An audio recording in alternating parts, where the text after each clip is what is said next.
All that we find is profound gratitude for the countless blessings in our lives. And we say thank you, God, for your unwavering guidance, your boundless grace, and the abundant love that fills our hearts. I don't pay you that see Yankopon. I don't pay you so why you be. Indeed, it is the doing of the Lord.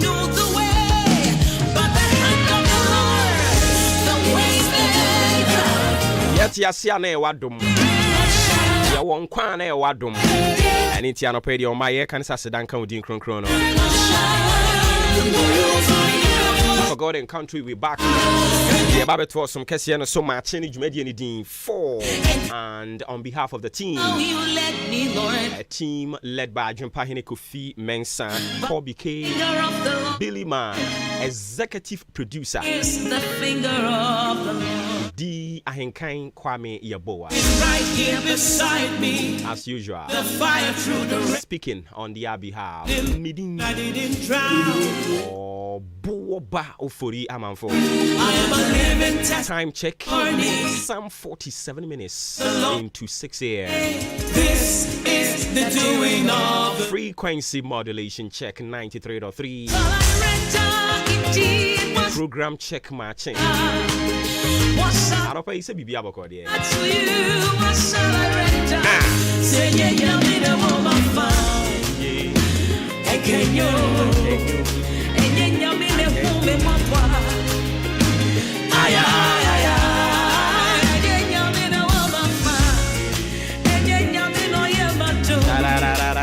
This is the doing of the Lord. What shall I render? Indeed, what shall I render? What shall I render to you? What shall I render?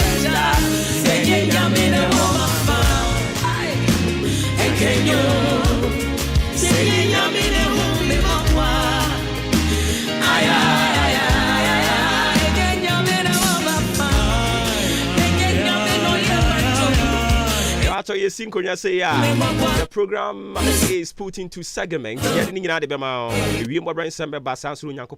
undiluted word of God and also quick. The 23rd day of January 2024. I didn't drown because you were right by my side. I am a living testimony. Ain't free anopanon so ha ekoi nyina no ade a awi ano yiniti abo. Nemum anopa ya me no ka say ne de e wo meaye ahudu bebre no kire say ebo no asisi kakra. Ebo no asisi kakra. Momo eben kwaye wo mo eben mepo no behu say ebo no asisi kakra. Ewiom beti awia no be yiniti ntentem ebobo. Ain't free prem to bro kono kire say awia no be miemu pa. Ain't ya na wa hye ne nso. Eno achi anwumre ewiom beti o. Ama baby atemudin inti ananso so awia no wo duty ebebo style bia bi eniti ya no ada ho so ede ama yen ewia mo bransam se ne besi akwa no na adaroma ye de ho ama ne bo no ede ama wa fein so ena wadi fidi na to ha no mo a eha e Ahenkan 93.3 FM jumedi ni de maachi ofra me obo ba ofori amanfo ye ma wache emo akwaba yada asenso so amaye kwan ewo wadwumanimu.com efiho.com fuomu.com baby amaye kwan kanimu.com yada mu nyina amase ema makwa ababium Ghana adisie oboba ofore amanfo ema mo ache edeba Ahenkan 93.3 FM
Enti yɛbɛto 7 so yɛ say the Lord will bless my handiworks.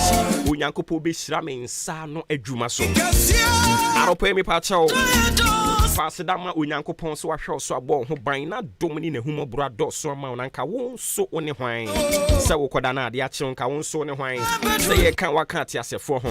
Nanso ene tekyerema da abodwe mogye di mu afurusane enye yɛn ahoɔden nye yɛn nyansa enye yɛn nimdie wo ɛyɛ adom. The boundless grace, the abundant love of God is filled in our hearts.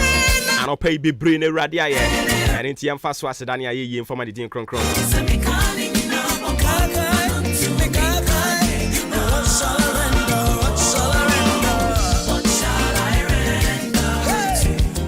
Afei ni esre Nyankopɔn say ye gyae yen kra ne nipadua de hye ne nsa ene da yi.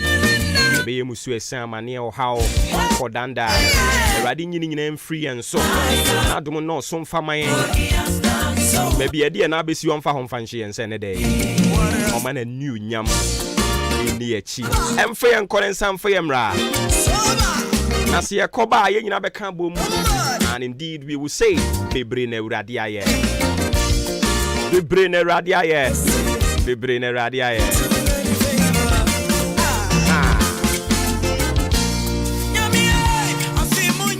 Afi munyina la la la la la mafa ujem nyame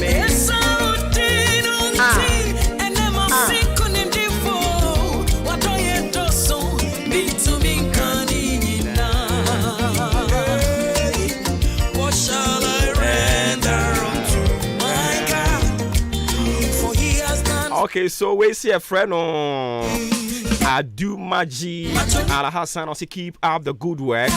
Greetings to my lovely sister Priscilla Inkum. Priscilla Inkum from Adumazi Al Hassan. Going out to you, lovely sister indeed.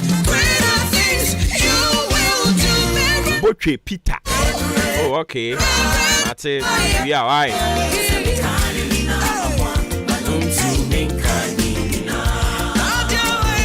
Made off of our Bible, no na yemra so ne enka ho asem. Ye say the Lord will bless our handiworks. Ewurade obeshira yen sa no adwuma. The question is, adwuma ben ena wo ye. Ewurade de waye krado se onsa no adwuma obeshira so. Nti ye bisa se adwuma ben ena wo ye.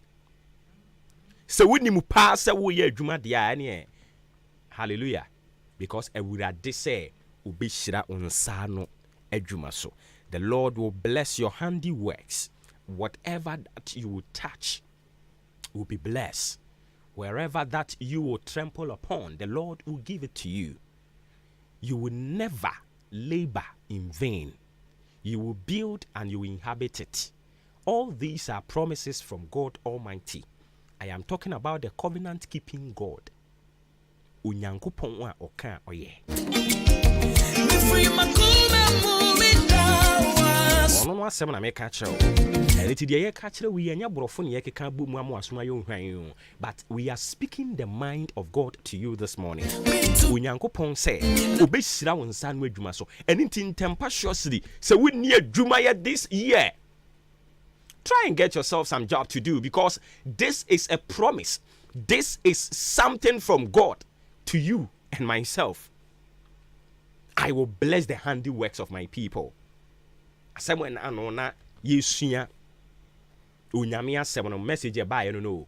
Also when you go, tell my people that they should find something to do. Why? Because this year, this week, this day, this month, I, the Lord of hosts, I will bless the handiworks of my people. Me shira me ma woman san we djuma eso. Inti anu pay adwuma bia wo ye say a legal way of trying to put food on the table. Ewrade se me nka nkyira wo se obi shira wo nsan we adwuma so. Okriani umire ngu ate. Driver ni umire ngu. Tia. Nsam ne de watete bebre. Adi sem no yakeka bi a kyerɛ wo. Ya bɔne wo nsam enti sika tɔ wo nsam a na nwunu. Medofo, I have come to tell you this morning. Say ewurade say obi hira wo nsa no adwuma so. I don't know what report you may have heard, but maybe the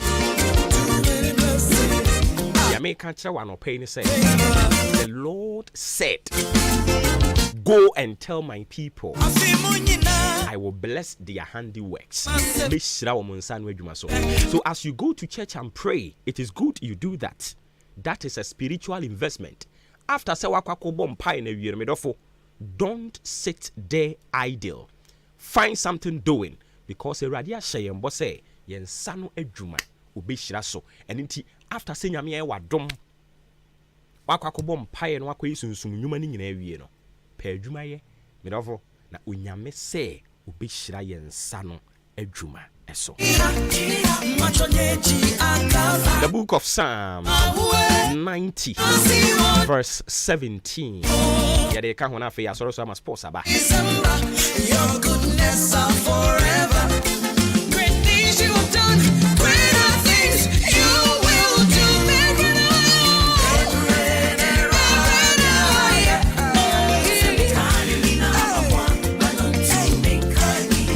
Into the book of Psalms, chapter 90, verse 17.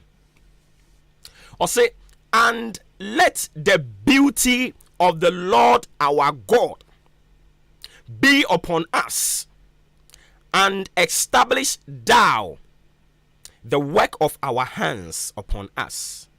Yea, the work of our hands establish thou it. Okay.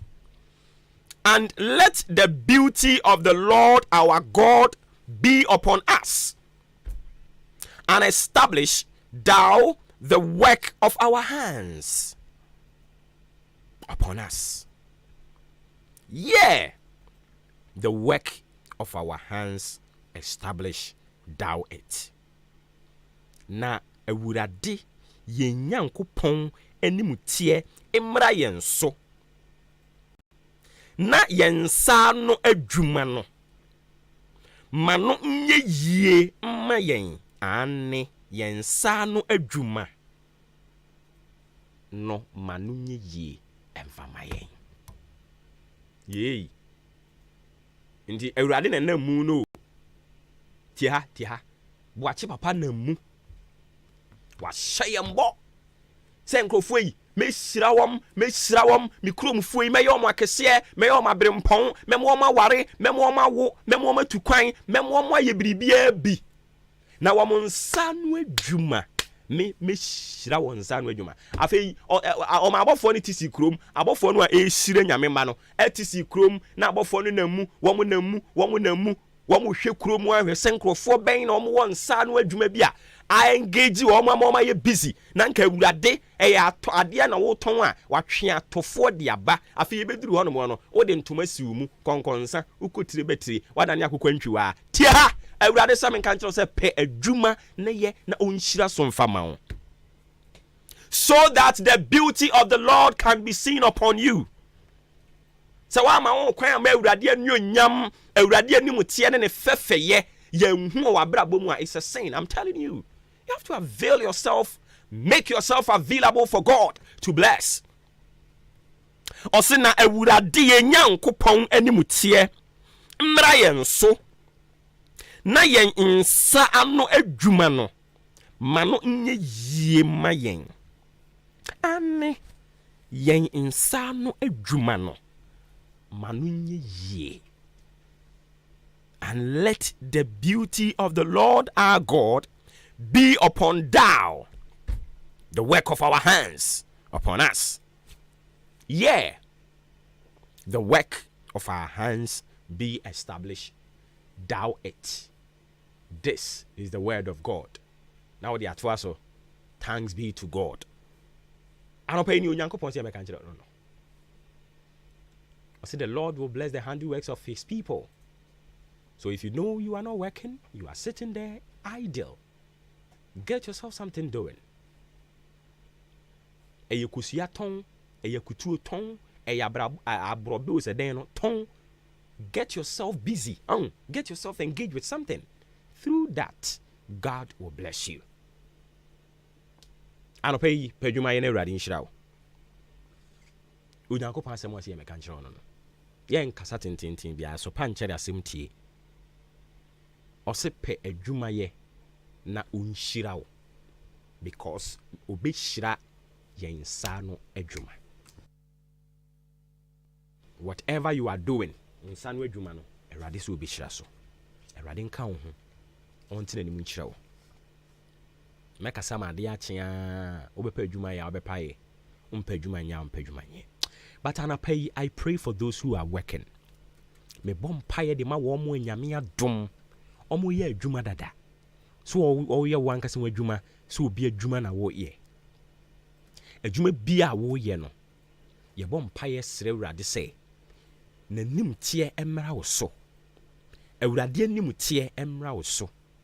The beauty of the Lord will come upon you, and it will be seen in you. And he will bless your handiworks on sanwe juma.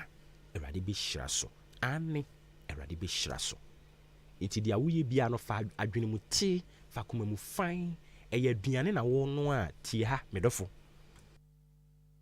Menka se ye aduane a wo no ama nkrofo nti. Otam entosi ne moboye de asei ne asebe emwa ngogome ne wo mu no a na wo de abeya man because yenya ye todi ne yemfa yanim hu. Me so Onyankopɔn be tua wo ka. Obetua wo kama, it will affect your entire generation. Tia. Mo amunu aduane no, mo de ne so toxic and dangerous. Nnuane ankrofo di komumu na ode niema bi na ode frafra because of saying ebetodi yemfa yanim hu. Na won so wa adwene se won no aduane wo fi atoto ne nya ne obehunu ni. But obi bia wo di sa adwuma no. Ofa niema ne ne enye. No de aye aduane na nkrofo abeto adi. Me so onyame betua wo ka. Na nya wo nko a wo ne wo entire generations. Enya generation o, generations. Ne mom so wo de akoma mu fan, adwene mu fan, e na wo de ye aduane no. Ena nia ani ingredients na odi aduane no wadwene nipa ho nu se eye nipa na ebeto adi uyi se odi ni sika ebeto adi no a eya pomuden ho asem ene ntimi mfa ni agro ene ntimi me de I will always go for the quality into the quality ingredients no kwa na mekwakofa de be aduane wo sa nipa no nso Awurade be hyira wo enya wo nko a wo ne wasefo nyina. The Lord will bless you and your entire generations, not a generation. Wa wote bank na nkrofo de musika beto ho ena wo nkrofo sika o de abra wunti na wote bank ho abo tie abo braces Eugene na ye beba watwe ano ato so aka wani mu asi ne a wo ye kura na wo ho ofe kura nka ye ni problem o ho ofa nka ye ni haw se ne nka anya bia ayi ye MP ono abo adwo asafo sei oya na wani koto na ni mu a wo se ye jamanka no jamnaka na wo de wo wani mu ayese kontomo ano wani mu ayese twere eno asan konya wig bi asan de abutu ti so ummu nipa ummu ena wo de te office ho ena wo tietie nipa nim wo de te hospital ho nurse ni abaya abo to pampers ya abo to brace ya kan na to so ena wo di nsem hunu tie ha wo busu akonta na mom say where you are kumam and I to oh hello, how may I help you? At the end na all serve customer no. The Lord will bless your handiworks and you will be blessed. Not you alone. You and your entire generations will be blessed. Eradin kan ho. Na ontwetwe ya adwen si niam bi so. Na yensesa ya adwen. Ewo ya de ye mu. Ewo Yesu Kristo tene mu. Amen. Sports. Hey, up next. Omu ye besan ba. Nya de aka nyina aba beto aso de ama o. Ofra me obo ba. Ofori amanfo. Sports. Hey, up next. Omu ye a. E beba. Ya ba beto aso me so de ama o. Enyi fidie ni mfiri ha. E ba.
Seke Sports. Jagum. Nano pay Ghana Mamba de Shimamba. Yama Munina Kwaba Surunkubu Embra Ahenkan 93.3 so yatenase evidence based sports presentation ano pay yedi ejao nsema wodwa etwa no ho ewa gudium na bobo nyina no ayabo ne beda yedi babesumo ene ano pay midin edi Joshua Kwabena ejenim Yosef Ajiri obetene nkan me mfasida Emma Jubilee Hospital omason yana sen ameda gudium nsem no enso bro na Jubilee se na no pay o yade wa o tin kan obodi mu se nyoma enkoye emfa maudia bepi wo makache na fo monhwemboa na yado wanyina no umu entu ase ntempaso emfa ema outpatient service na eye adwuma jaso oba yesa yare ama wasan akofie inpatient service no enso ebo adwuma ebia bono pese ebeda obeda ho na afia doctor na next fo edina so ehwewa sa konya no enso aba laboratory nso de ebo adwuma lab biabi ye bi enso edi ama pharmacy wo ho eno ntine adura wo pato bia no banya bi ato enso ye drug store honum afi antenatal care na aba ye fe no ANC we no ekodema ema no mafafuro no ye ne ye boa ma ene bosum beso obo afa ho afa oba ma bibia nso akoye edi ama afi postnatal care na enso aba edi ama ema na ne yo ma wo awie no akra no omunyimu no enkoye wo de bedan ye man cheche ma ba nso anyi agina yi ahodin mu ma bibia nso akoye edi amount theater no enso honum surgery bi anaso operation bi na wo ya ye boa maternity so de ye bi Jubilee Hospital afi ultrasound ani electrocardiogram machine enso aba we scan bi ye twa bi enso edi amawo ho bia enso emba chire biu afi cancer ni ho se bibi chire wadwen so asem bi tete twetwerobo hu bi a mfamfa femedan Jubilee Hospital cancer ni na afi mo hwe enkan cancel kama na afi so how no enso emfru so wani ina ohwadia unhu a bepie mu yo icon fide ahyemu ma woni ya renyina no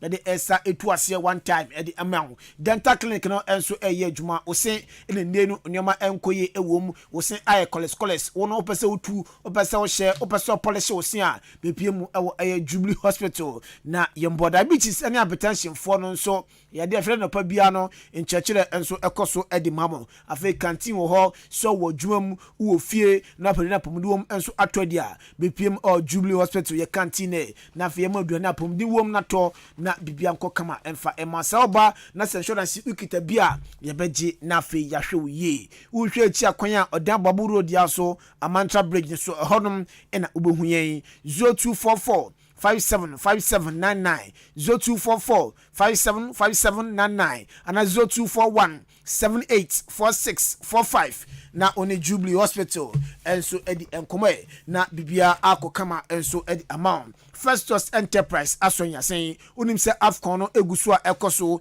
EPL afero nchema Spanish La Liga Italian Serie A nyina enso egusu a ekoso afe movies na person hwe cartoons na person hwe ezonya de code jan na so boduma de amount na afe busuan ko nyina no obi anso benya ne de enu ti ope de code ene ebo dwuma da ma dia kona kopium of Festus Enterprise your multi TV bi ho your DSTV ho your Star Times afi Canal Plus HD Plus combo ni bi ni nyina no ebi of Festus Enterprise ni bon F4 afi odi ne ebi TV na pesa oto a your Hisense your Asando LG ene Samsung ni nyina no ebi enso eba piemu ewo Festus Enterprise afi ro nchema TV one mount ebi aba na decoder stands nso no benya bi ato of Festus Enterprise remote control with TV there and you decoder there ni nyina no ebi enso ewo Festus Enterprise afi AC etunton bi ankwankwan wo fie pese di AC board dem asori bi na ubie office anei na school bi na ubie na pese di AC eboma fabedan Festus Enterprise na fie ma AC na honden ewo soro pa na yusu na bibia enko kama emfa ema ebi a satellite na se ne AC no wan fan bedan yen wo de kodon obi oba fixe edi amount fort aba ho a wo de fort ne ba ye hwese se fort ne edi amawa unhia sa fort ne ebio wo hwe chi akwan na se ye ne eye ochmasi sport no na ebo nhwenu pempen de o kwa ka se wo hwe na next palace ye san so eben share filling station no ewo achimodan from Mr Festus ewo 0244 515849 0244 515849 and 0269 305 785 na on Festus Enterprise edi enkomo Benito Mawle etimfiri nechi epepia voice agum amaye Yes, Sana send down open sales and so and free AFCON as no done everyone rather games out will be now and so etuja a group stage in moi. Let's so Kupima say and a copy a culture again fee. I'm a boy cano and 9 Emma host nation Ivory Coast a prayer. I'm on to me Antimada Braka, Udani and so Roma Guinea Bissau at fee and to me and Shabin Nigeria. Ebo Macanabaqua, I'm on to me ante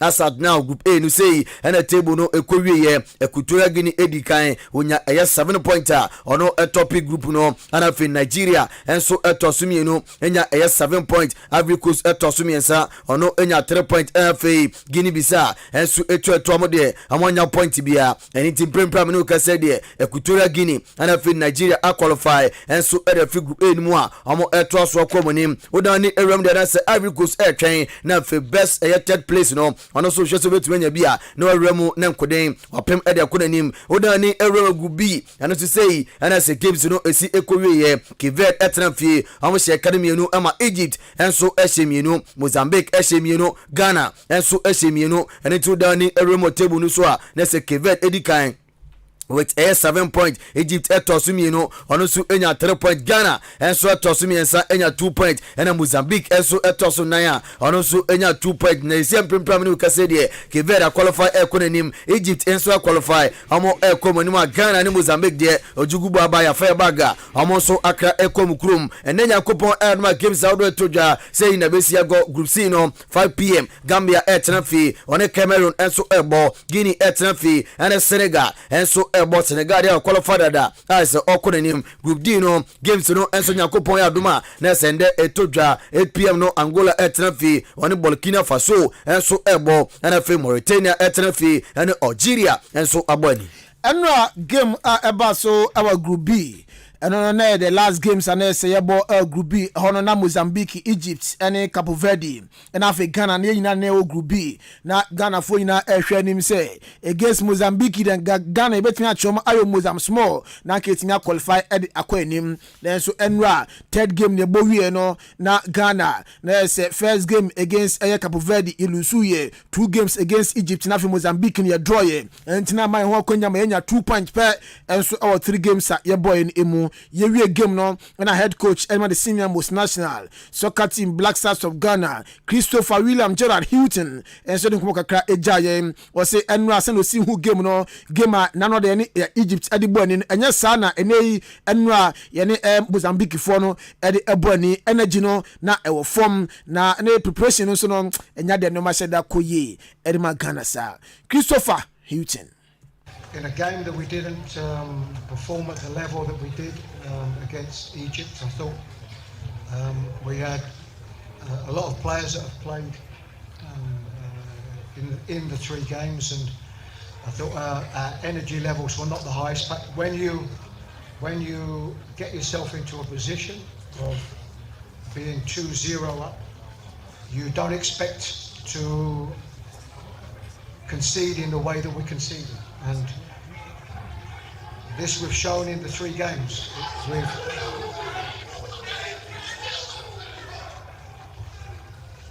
What we've had to do is we've put ourselves in positions where you have to score 3 goals to win a game in all 3 of our games, and we have continued to make fundamental mistakes. We got ourselves into a lead, whether we deserved that or not, but the fact is that we were in the lead, and to go to this stage of the game is this is why it's an angry changing room. I think you can hear by the commotion that's going outside that it's an angry place at the moment, and unless you are able to see a game through, then it becomes very, very difficult. We ayen sama Ghana head coach Christopher Hilton ede eto yanim na obekaya okasa ne baby obrekiye na otie na ekoso outside senior Ghana supporters ede pressure a good team no so no enya asem kotwa na say omu omukrampo yutu ombo makum na after the game no na yebisa no questions na yebisa say wo ude the Christopher Hilton we are Black Stars head coach game ya bought 3 games 2 points pen ye nyaye ye lusu bako edro minu na se Ghana ba fie na se sakewa obefa ne sei o se onu de now ontimi nkasa mfa sakin bia ho so what I say ni a question say so ebisa na ne say the performance or tournament na say but anything aside performance any AFCON no dey enya de onu Christopher Hilton ebe kasa edi afa ho. At this moment, things are very raw. We're at the end of performances. See us giving away a 2-0 lead. I'm not thinking about anything else at the moment. For whatever anybody might think, I'm as angry and frustrated as anybody else. I'm the head coach. This is my responsibility. As regards anything past this moment, then no, I'm not speaking about that. I will speak about the questions you asked me, which are about a performance, about my role, my participation in the role, and I'm prepared to answer all of those questions. But at the moment, that's all I'm thinking of. We Christopher Hilton one fence one ma ekosu bisa no. Say Joseph Pinto first goal on the cost penalty di ma Ghana ama Jordan Ayew ade ball ne eto atene mu na game ne ekoso no first half uyini film di Andra Ayew eba ne saying was na fatigue AC players ni bebre mu na Abrante for Joseph Pinto na one of the players na fatigue achene eno nti ino yini film or the Andra Ayew ebe ma bobo ne say omje penalty editi Ghana. What went into that decision was that we evaluate the players throughout the game, and evaluating the players throughout the game are the players that are looking more fatigued than others, and in our opinion, Joseph Pinto was one of those that was looking more fatigued than others. So then it's a question of who replaces him. Do you change the shape? And these are decisions that you have to make. So we replaced him because, for me, he was looking fatigued in that first half period. Into way Christopher Hilton and come odi jayen wabra oyi Joseph Pinto Freeman or de Andra Ayew eba ye no we excuse papa na edi man na no si ye pe ena Mohamed Kudus ono nso about 2 games or tournament mu o share 2 goals edi ma Ghana watete no ho ono se bisa ne se nyoma te se de ma o si game ni die na nka ya de on person bu wini no mo qualify commonim of the next stage of the competition na so nyoma ankoyi amfa momo o so disappointing na ade si ye ne se omo lose focus in the dying embers of the game no na omo san so consider silly goals eno ena ambo ma Ghana entimi ankokuni amfa nkone ni Mohamed Kudus. Very, very disappointing, for me. We wanted to qualify for the next round. That's the most important thing, but we couldn't. So it's a big failure. We need to learn from this and then move on. But yeah, it's a very big disappointment, For me, I think today we lost the game by losing the focus. We're up 2-0. Last 4 minutes in the game. We can't lose 2 goals in that. It's just lack of concentration in the last minute. You've seen this against Egypt. Some easy goals, So we need to keep our focus in the last part of the games. We lose concentration, man. It's too easy. It's very disappointing, I believe we have the quality, because we won't be here if we don't have the quality. But in games like this, it's just small margins, it's little things, We need to keep the focus throughout the whole game. And you could see today, the last minute, we gave away 2 cheap goals against Egypt. You could see the same thing. We just lose the concentration in the last minute of the game, Today was easy win for us, 2-0 up. We should keep it like that to the end of the game. It's just too sloppy and too silly mistakes, from Egypt and these games, It's too easy. Can't even explain it. Lack of concentration in the last minute. This is not about quality or whatever. It's just lack of concentration in the last minute. It's too easy, some silly mistakes. We Mohamed Kudus. Then come on.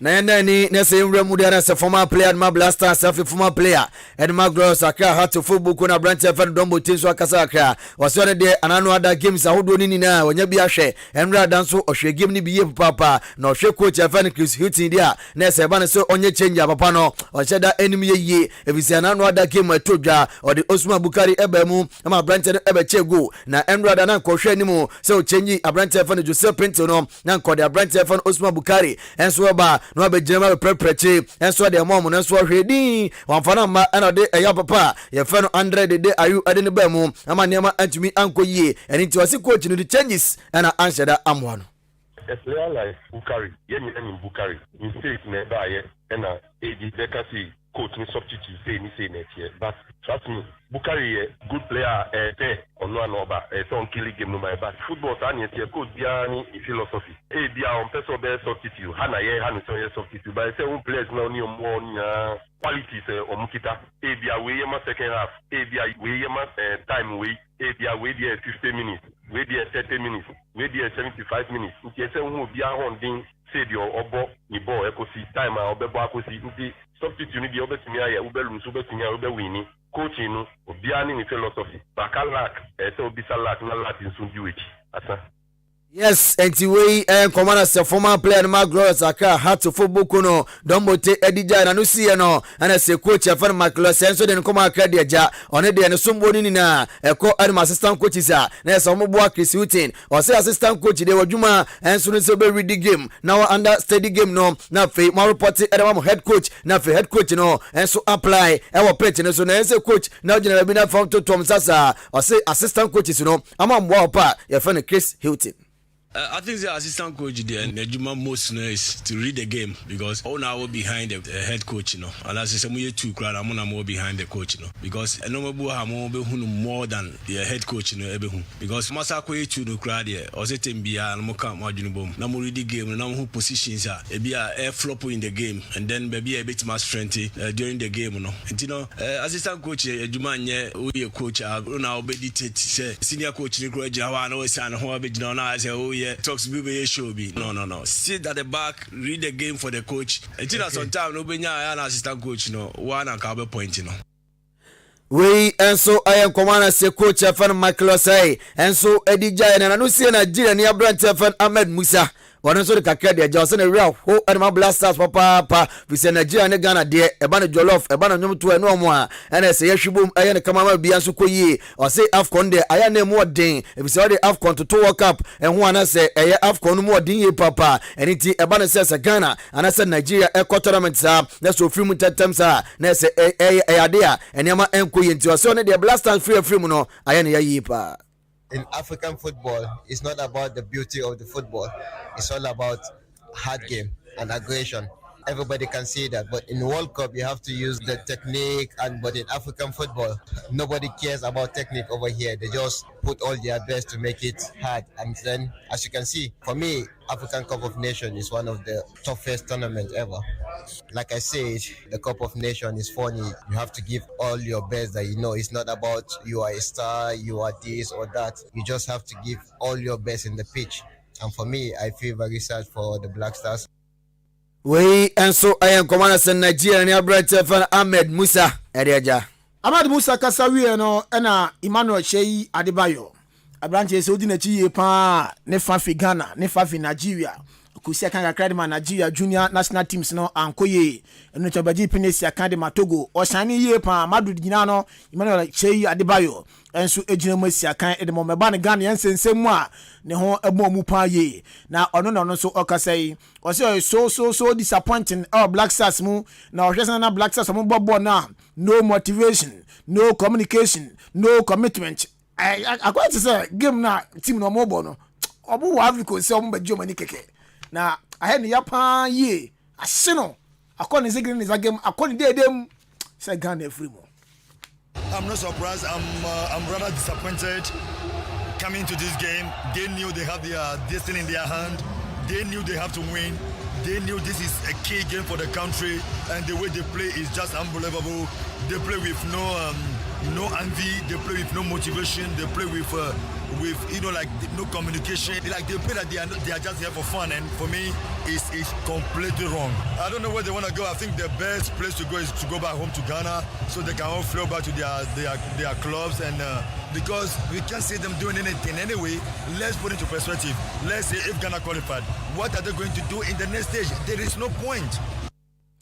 We Emmanuel Shei Adebayo nkomo so de emu de papa ye Ghana qualify kramba na ka boyi infane de eko bebi eja no so de calculations na de be ye says o hwe point ayenya any other nations point omanya yakopon yi de on fufi betimi qualify mom but nka yenia pese omumbra fie boko nanka bibia nko kama emfa maye me nko piem Asia Cup no enso guso ekoso group stages match day 3 omonso eyadia games ne ebi ebaso ene bi baso Qatar tenase eche China twane kanemu ba akoma China ntimi ante afe Tajikistan enso etna fie ese kan mienu Lebanon eche kanemu ba ko ene Australia ene Uzbekistan ebo Syria ene India Hong Kong ene Palestine na fe Iran enso ene UAE edabentamso na report figini enso ebansa na no other game omo boy ya na se omoche Gambia for born kan ba kwa matumi ante no kopio Guinea na se nipa makuba kunsia ena amahwe mo kwanini na ena se Guinea edin kunim to so celebrate ena se ni je ni mu a krofonsia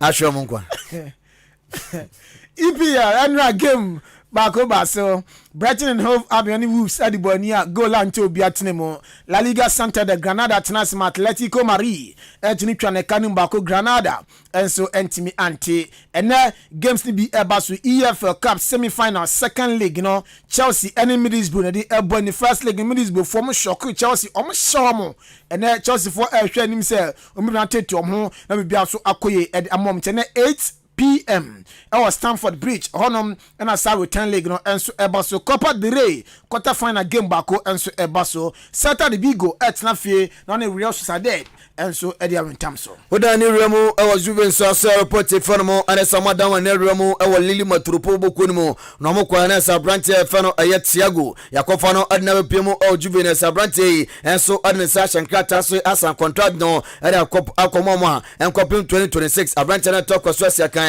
ene ma Juve boboku na Mohamed Salah na omne Ghana na ebo Ghana ni Egypt no na game ni ekos na Sabrante na eso ni sirem se wapura na report en sa kan se Liverpool for say Sabrante no mu hian pa anu ntino omo fly Sabrante no from Ivory Coast ekopiem ewo England enu anwumre na okopiem a ne omutwa scan wie no na omo say scan no say injury no ekwa nim pa ye into 1 month Mohamed Salah untim German sia kan fa ma Liverpool na afi ni man Egypt eno ama Mohamed Salah nhwa afkona ekosu untim German ensia kan enfa ma Egypt bi odani remu awo city aso Abrante fan Ellen Haaland ono so nim se na opra reporter to gana say Abrante la chase training enso enma boku e fan Manchester City boku na likely say yankopon adoma Friday game omo bo FA Cup omo ne Tottenham was pay ebono Abrante betu agina mo asia kan Edema City boku Chelsea so yase Chelsea boboku no upetima player sales so moton play nyason faso a Chelsea ne dikan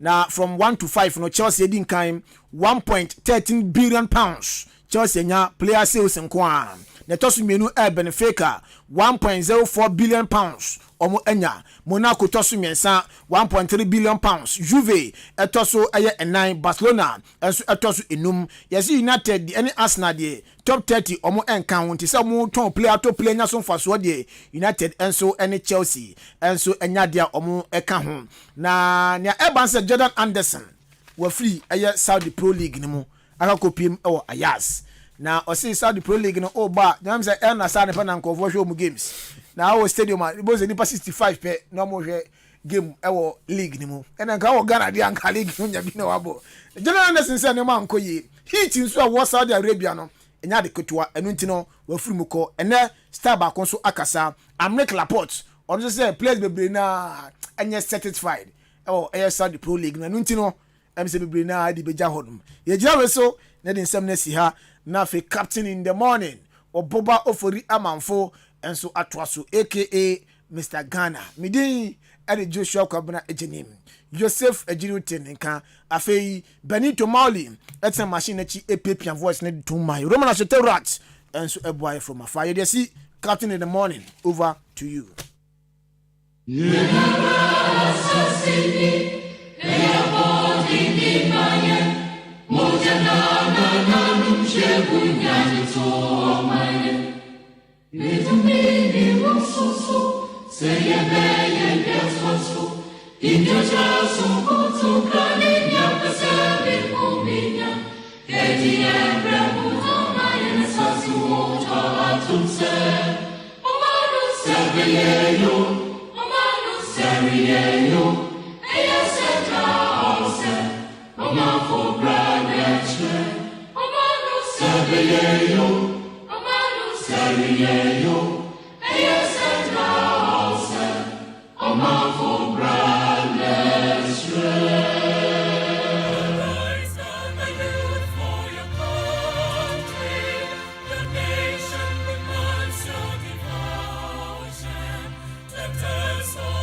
Ghana adisiye obuoba ofore amanfo emamo ache edeba Ahenkan 93.3 FM.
Definitely, the Asadad be called your mother sports team. Joshua Kwabena Ejeni, Kofi Ejiri, Ben Mawuli, Raymond Ashitete. Yeah, my CB Brace managed via Samsung. And about Pano Son Homachin, Age Mediano, Edin of Fremi or Boba, or 40 Amman for 23rd day of January 2024.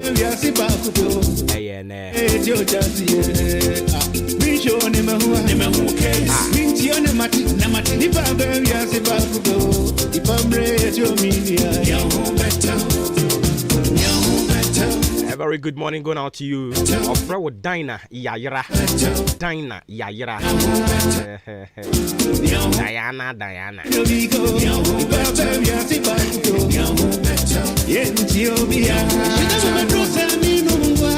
Dinah Yayra. A very good morning going out to you. Happy birthday going out to you. Sewa Beatrice. It's your birthday today. A glorious happy birthday going out to you. Live to be 93.3 and beyond.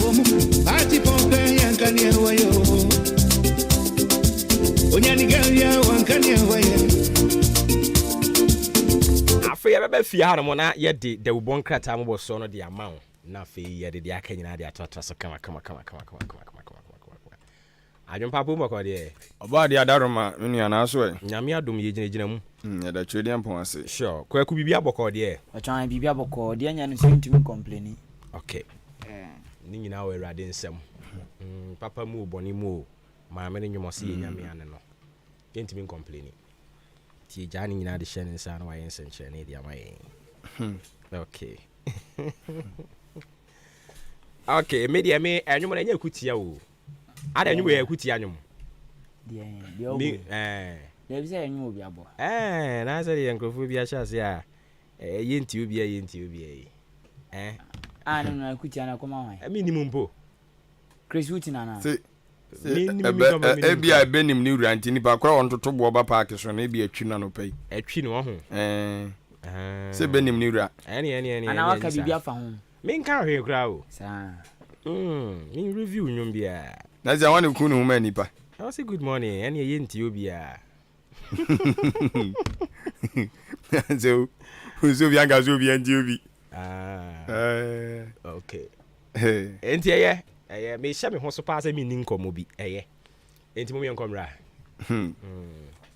Anapa no nso aba community aduana ya matiefo ni na achema makwa babiem eba ahenkan 93.3 FM so de obonka tawdra badwa so na poso tete ho ena yade enam ene anopai de obonka ta na poso yi ya de babesomo eyeme kwaku enin kusi buadumene adwempan ne kofi mensa adwene papa na papa endi wonim kan krata ya de babesomo no yete akuafa koma studio ewo ahenkan 93.3 FM yeboa ye ho efri kodwa pew newsroom dem de chance eye the chronicle the rubo krata me fa asem ko na afrim asem ko me fa afrim ni say ayemfo womo ewo ekumfi ewo mfimfin mantemu ekumfi na nan matrankonya na womu ni na ka che kane mampeni John Dramani Mahama say wadi womu hwamo papa womu so odi womu hwamo pa the chronicle the rubo krata Adishman Mamede the Obokata watu din say daily graphic or say a truth and accuracy every day. Na ensema wodo di biaba pa wo hwe ne banner caption na asema atwe ne tafu ade ato ya no efa afimpinu ne aduonu nan abato no enso eho na no na wo bo amane aka kire electoral commission me kire asom na hwe abato dwumadi ne ntotoye eso asa wonum enhwe na afimpinu ne aduonu nan abato no enya kroden o ma wia mom framanfam no obia hunu sade enuoma se bi ekro eno no sa ne beboa ama asumdwe ne ho entiase enso etimi aba wa bra electoral commission no so ede abato no susanso no ba beto eye edwa no na ochese wei eye sofo panyini ba ko wo mai konkono Ghana mu hanom Dr. Reverend Maakye wono ana de sa ensem wei ede enso ato eye edwa ti ho senkaye nyina de obakatai enso adan no edi na owie no chem se osoafo na hwe adwadie ne fidijuma die ne ntotoye eso Minister for Trade and Industry Orura Ketia mod so eka kire Chinese businesses awodo ewo Ghana hanum ne se wonum enhwe senhye ene amamra ye de atokwa so no ayede eboa ama enwuma etime gina brane no wamo so bedi sanhye ne so na eno etimi aboa amenoma akọ eye enkan owie ye wabamane enso echiremu ese nana Kwame Bediako eye Freedom Jacob Caesar wono so de atodwa wo chiremu ese ogidi ese sa ni new force no se Ghana fo gitum no ma makonya omso betimi adane ne omani ama Ghana yeso yetimi afa yentoma pa ede afra daily graphic de obokata no ensema wodo a wode nam abusuafo ebi na mede adan wo no dem de to so the national enquirer na no na chief imam ewo mamu so srepan se boko de ade ekoso nani nye ho to srepan se yema asomdwe adwobro emra boko na madam elekpelem akrugu ochese domi kwabenya abetompe so akonya no obetunya Jeffrey MPP fonzem wa kukudru pa no nimdi oka asene nfeni beto boabo no odi ogina so enti maami akurugu kyerese NPP akonya no be Jeffrey om nsem ewo domi kwabenya na ura ba kunso otwa nani hwe ban boachi jan yese obekofie nyame boa January bosome ne da etoso aduonu nsia menhia so efre wuntumi womo frene didendin womo hia ne didendin enho asem apie de obokrata yi anim ene anopai na yese mahama enso 24-hour economy work o baba ye work nyame boa ochina 24-hour economy work ebekoso ewo asante mantem enho asem wonmo ede ba sanso ne se Bernard Monanso PNC presidential race no ode no akọ jim PNC de no ode no akọ jim a enho asem aninimfoni ye de abata ho aba anope the national enquirer nensmo de baye eno no ye to de bo enkata no boso no so e de amount de anko de obokata ni mu na mede wo agbawrai o say revealing the truth na chese ne kwasem no e na woda na di e de akire eye adehye ni mu na wɔde otumfo ɔtekɔkɔɔ so setutu ababio ɔte krawe blawe ngoma so ɔde akramfo nyi de aba ana wɔde MPP amanyoko na santimantamu tutrani owura ɛyɛ Bernard Antwibosi akɔ eke chama untumi na ɛno ana wɔtemu sɛ nananom atrankonya a wɔnom ɛwɔ asantimantamu manhyia ahemfie wɔnom tremu sɛ ɔmo ɛma MPP amanyoko no na wɔtwe ne fuama akomako enso sɛ owura chama untumi sabi kafrache wɔdayadeɛ mpa so ana sesabi wɔte ɛyɛ hwiche mu krampo a ɔmo hwɛ sɛ ɔmo bɛsoa ne dɛsɛ ɛdina bɛpie mu ɔmanhyia ahemfie ɔmo hia no ɔmra na ne nsɛm bi ɔkeka kan no ɔmɛyi ne ho ano wei ɔmo kyɛ sɛ ɛyɛ ɔhyɛ ɛnyɛ sɛ ɔmo ka kyerɛ wɔmo so ɔmo fa ne mra na ɛho nsɛm da ɔbɔ krata di aba kratafa tɔ so bienu ɛnyɛ asɛm ketewa na sanso ɛna wɔtwa ɛyɛ keteke yi bi mfo nyini di aba ama wo sɛ Ghana gya yahusuo franka no ɛtale ani ne nyina mu ano ne wɔkyerɛ sɛ na mframa mu ɛkyerɛ mu sɛ abantimi abɔmɔden a keteke yi watɔ maako dumienu ɛwɔ Poland abrochima mu yɛhwɛ anim sɛ babɛpie mu Ghana hanom ɛwɔ ɛyɛ afie wɔ mbusum yɛtɔ so mienu mu na ɔkyerɛ mu sɛ CSOs no wɔn ɛsɛ wɔn domani adi sɛ adwumadie n'akyi awurawura mu ahwehwɛ mu a na ɔmo sɛ kɔhyɛ mark bi wɔ hɔ saa new railway no ɔmo kyerɛ mu sɛ daabi ɛwɔ sɛ yɛhwehwɛ mu keteke yɛ kasa ɛbɛn basa train no ɛnhyɛ da nyɛ yi saa nti sa wopɛ sɛ wodɔ mu sukɔ na deɛ ɛyɛ CSOs no ɛbɛ sɛ ɔmo kan nyinaa uhunu a tiawa tɔ ɛyɛ de anchor de wɔka ata ne da yi na kenka ne tumu ntere wokɔ a ɔmo ka ata fɛtɔ so ɛnan a wɔkyerɛkyerɛ nsɛm mu de agu hɔ wɔkyerɛ sɛ wokɔpie mu wɔ mfimfini aproyɛ FM Central East wɔn mo commander ɛna wɔkasa yi wɔkyerɛ mu ɛsɛ wopie mu wɔ kasoa mpatam mu a sisi ade obetimi aka sɛ awudie ɛso ɛte crime rate no wɔsɛ agusu a reduce senka auto no mabɛte yɛsɛ yɛ kasoa sɛ bi obi ko bi di natoya obi di sika wo obi ayɛ wese no wɔsɛ ɛso ɛte krono boni nyina aka ho nyina yɛ crime ni bia enti ɛho senka yɛ katafɛtɔ so mienu de anchor enso ɛde aba ɛwɔ hanom a ɛnyɛ asɛm ketwa wɔde wɔsoafo na hwɛ akwan ne akwantempo adwumadie ntotoyɛ soɔ ɛmfo nyini ɛde aba owura kwasi amu akwata na asɛm wɔde ato ho ne sɛ wɔkyɛ sɛ aban bɔ no mmɔden paa ama wɔne ɛyɛ contractors a yɛwɔ ɔmo ɛwɔ ɔma yi mu anom maako aduonu fiti afimpinu ne du ensumo wɔne ɔmo adi ne yie paa wɔne ɔmo anya anyɔnkofa bi a ɔmo ɛboa ɛyɛ yɛ akwan ɛne ɛtrɛtrɛ akwan mu so ɛde ɛma ya ɛnya asɛm ketewa ɛho nsɛnka yɛ nyinaa no krata fɛtɔ so enum ɛna de anchor enso ɛde aguo na bobɔba nyinaa ne sɛ wɔse ɛyɛ owura Charles Bisiu wɔno so n'ani abere sɛ asikando kenten ɛho sɛ wɔpɛ sɛ wɔkɔ na agya wɔkɔpere wɔn mo MPP parliamentary primaries bi wɔ hɔ si jo gate so wonko biemti no obese okodi na ade na MPP amanyoko na de hye omo wonom no sɛ omo hwɛ mo sɛ owura Charles Bisiu no on free sabato ni pesua no so hɔ na wɔno so kora no hwɛ mu amane eto asenof na sebedwane owura Jemchachi Kwesa no omo sɛ saa esan no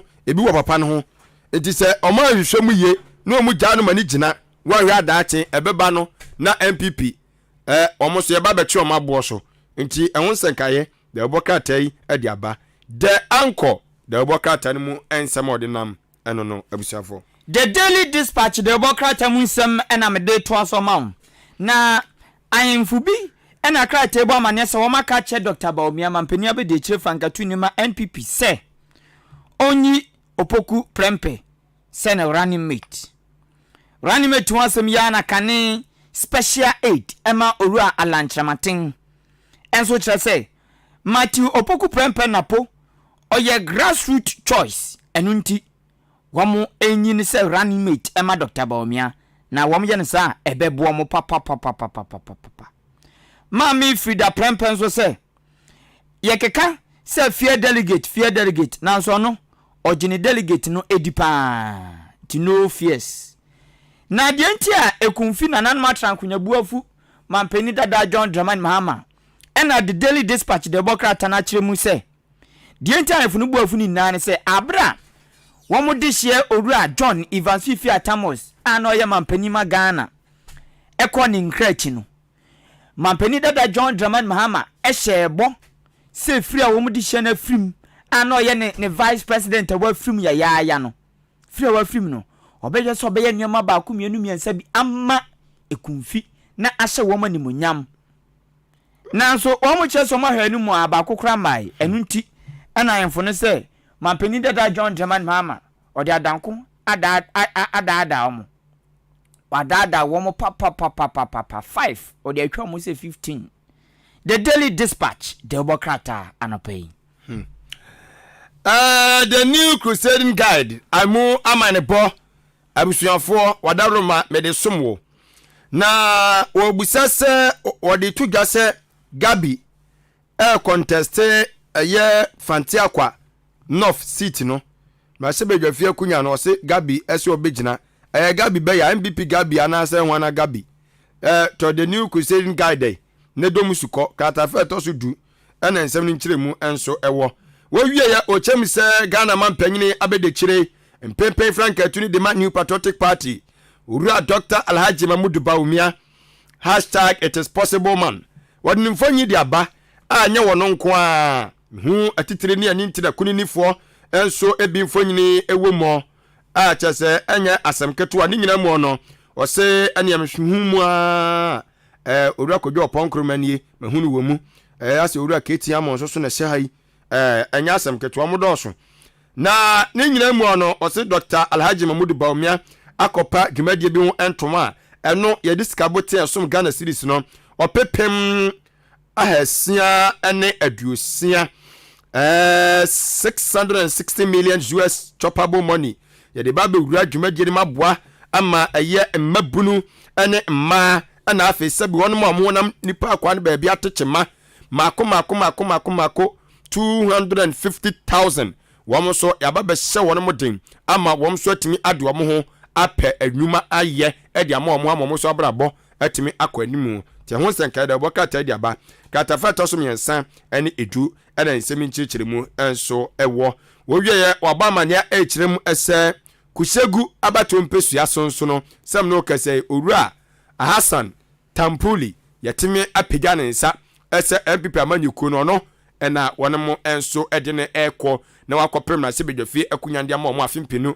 ene eye aduonu ennan te ho senkaye eno na cheso no kɔ onu post te agya ɔmaye acclamation no e de ama na kama wose Ablekuma West nso so adesia delegate ɔmo ena ɔmo so preachi owura Madam Esla Ousu Ekufu ɔmo na sebedwani eniema ahodo a waye e wo mpesua ne so ɔmo bisu acheso ɔmo so eton enya asem ketoa ekonfifo de nso yedika de ama dada wey ene nsema wodo bi account na the new crusading guide na no pay wode ebesom ye the business analyst de bokra tamunsem anam de toaso na ode soafo hwe Ghana yesika sam totoa so mfoni aba onumnyafo ken oforiata ya abon din penafita about him sansa de fita de opepa enu ntabra ni tumi enye fita na pa ya oboni nansa urade mamitumi emfunye fita na combination no emmoso ampampa so kakrakra nyankopɔ ama na fufita ne mum apempom suko kakra na aba ho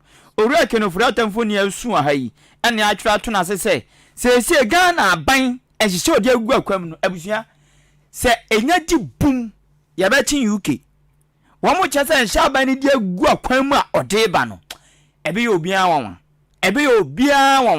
IMF fonso edi omo no atumbia wo mo kasa asem we bi kratafa tosunum ena the business analyst na sisikasem enya wanwa ti no mo gasikasem wasem wase no enti ena omo edi aba no pay na men konsem fufuro mo ensem fufuro mu no eye ahyentuade me che lorry fair ena GPR2 kro wo ma hwe akwantu odwumadie obetu kwa akɔdwojo aba brebro wo mo edi aba betudwa kire se wo mo yo madwin se kom beto ahyentuadiom omu chichemu aduonu 20%.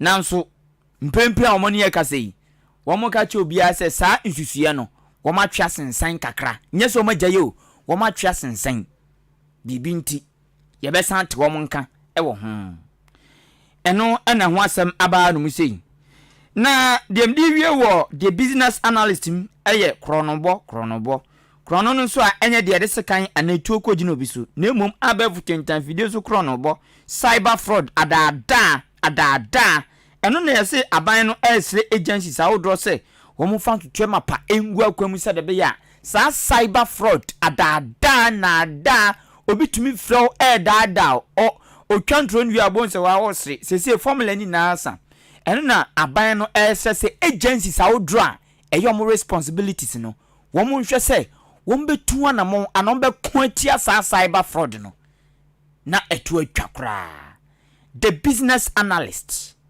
anopay mede the metro lines the boka tanimu ensem ede somwo na ohwe ne krata fana opanyini ba ko mpempe wayiniti ese wono so pese mampanyi dibra no ne saka no de bo ma konkono Ghana na waso ono onyina wa amanyoko bia edimu obase kontonkre ankonam menkomenam aya Dr. Sam Ankra wadi atudwa echirem ese wono waye krado se wabro pese obeye mampanyini no wono ana japade bia wowo bia no obeda na didi akire oman no na afenso no etuo bia ye na sade wo se wono so otua bia no waye krado se obetua sade beye betumi enso aboa woso obeye mampanyini so a afi bia na japade obema Ghana fo ehunu eno ene hye ba ko a wono so ode enam katafeto so enan the metro lens mu amanebo obehunu ewo ho no mo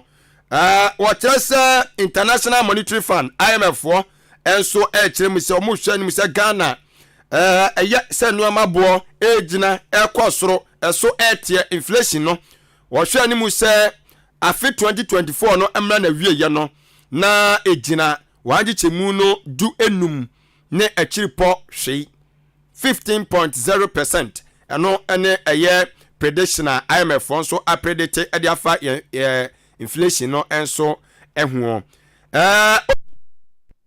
enso na ene wo kire mu ese wo we best you say yaso makonim Ghana Black Stars wo say siam no kase de akwantua na wo mu etuo ewo abibiman ball akansie mu ono afcon no omde aba na wieye na ba omde ba na wieye no eye areho so pa sanse akwanya wo se janko mutimi ekomanim na enso so no omo kumbia no anya anye yitu omo ba fie ehun senkaye wode enso abakata feto so enso eja wo wie enso no okọ achem suadura batum pesua so hwen kata feto so yensaja ode controller nso mfonyi de aba eno so wo cheche nyoma bia osusu se obetimi so ayede aboa wo mo ehun senkaye de bokata de aba de metro lines mu amanebo eno no daybreak de bokata mu nsem ana mede to aso na yede owura bi mfoni atuanum se oye Major General Thomas Opon Pepra na ohani mfoni na tumi se nkofo etwa anankofo ka semfa no ena asem na abono te sede wano monsa ono ntumi nkasa ono onsere ono omuna ene nanim aye bibia ho mfoni odi aba no sa ena ekire na waje ne bambo eche ena waje ni chichi nso adwen de ni bia na aseme ya atwato Major General Thomas Opon Pepra ho enie yesi leave Opon Pepra alone aseme kan the kind ze ezi nkofo twabo no isi agodi bone no ejimba cho so pezo hu die ntia daybreak de bokrata no kase leave Opon Pepra alone munyai Opon Pepra munyai no opeso hu die ntia o mokasa kotokrata ne bi ne kokrata fa to so miensa ene nan ubehu die tuemu ho no mo Dr. Baumia lunch akwakoye no asan piem wa ha ekunfia info a wo madwa mahama no eno so piem wa ha foforo ayiniti wanum se ne se Ghana yesi 1957 ɛna na yɛ saa yɛ no mu ne nya Independence Day na da pɔte ana amount pɔte no so yɛ seat match ɛna nya saa fahodie no ne saa so nti seat match no edu a ɛyɛ afofi da yɛ da kɛseɛ ɛma ɔman kronkron Ghana sanse ɛno ne da pɔte a yɛgye yɛn ho firi aborɔfo ne nsɛm ɛhɔ nom ne yɛ mampanin a odi kan ɔsagyefo Dr. Kwame Nkrumah hwie ne borɔfo egu hɔ nom Ghana a better country free forever ɛhɔ na ɔte saa aborɔfo no nyame mfa ne kra ɛnsie yie ɛno nti seat match edu bia adagye ne puso Ghana ne yɛ match kyɛ sɛ we do a lot na ɛno na ka table amane sɛ afi seat match celebration no ana independence celebration no ɛbɛkɔ so Ghana ni na ɛbɛkɔ so ɛwɔ Koforidua na mampani ne mpanifo ni na de omani ɛbɛkyerɛ ɛwɔ epoye mantam mu 2024 die ɛhɔ na ɛbɛkɔ so daybreak de obokrata yɛde asi okay mate yɛbɛda mase na yɛde asi ha no mo nso so na afei yɛde de aka de atoa so enkrofo na asɛm no me de ayɛnka ɔma yɛ ɔmo ho ayi ɔmbɛkɔyɛ ne yɛba ne aka na yɛde asi nti yɛnka ho asɛm mo blasters ne yɛnka yɛnka asɛm ɔmpɛ me yɛ ne yɛka na yɛka so de no ɔmbɛdi atɛm a sɛnkɔ bia we either so by June #bring back the love ɔmo de bɛba ɔmo de ban ɔmo de ban no twɛne ni so ama no ɔmo de ban so ɛden a yɛbi nya nkrɔfo asoso ɔmo so oh yes ɛfi sɛ ɛso sompo obi obi obɛsa convince obi ama na san a bring back saa love nti ye mo de nkrɔfo nim ye position da ɛwɔ mo blasters yi ho I feel bad say ya na aso ɔmo ma ɛyɛ ɔbo ba jobo asomasi jobo na say countryman songo nkɔfo ɔbɔ na ba so saa jobo ya na me mpene saa Ejabo Ghana fo ne ye hu bibio ya na me mpene saa ahu ye monwie nya mona na mutwa na dapa ye twa ho na dapa ase ye monwie na ye kɔbɔ droba ku bi no na me ka say ya na me mpene in a way say ase yen ya adwene say yi mua wo mo no de bia na ase yen momu we've been vindicated no eno na me mpene saa so omo nya ready so mbesu ade na sa nti de bia omo ma yen ya against wo mo ne edu omo so nkonim